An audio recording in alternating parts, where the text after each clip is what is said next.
every day, late at night, not okay. All I want, and I pray, all I need are some better days. Fuck me, I'm looking in the mirror, so foggy, but I've never seen clearer. I don't really think anyone can save me, and honestly I'm not really sure I want saving. I like to be my own worst enemy. There's no risk if you don't try at anything, so I'ma just keep buying everything. See you in the next life, have to be a better me. I don't think that my head's on straight, gotta flip it and grip it and go and get an x-ray.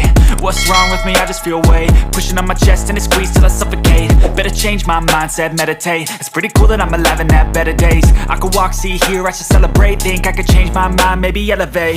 Living life, every day, late at night, not okay.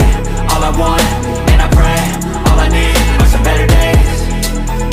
Yeah, all I need are some better days. Cause all I want, and I pray, I believe in the better days. I'm kinda stuck between a rock and a hard place. Do I work hard or live at my pace? You're only young once, yeah that's all great, but I also want a future where I'm okay. Living life is doing lots of cocaine. Wait no, it's living with no shame. Wait no, it's sleeping in on Sundays. I guess it's different for each of us and that's okay. Well I just wanna be happy, how to get there? Glad that you asked me. I think it's different for everyone. Some of us need work, others need fun. Some of us need purpose to overcome, but try to do what you love when it's said and done.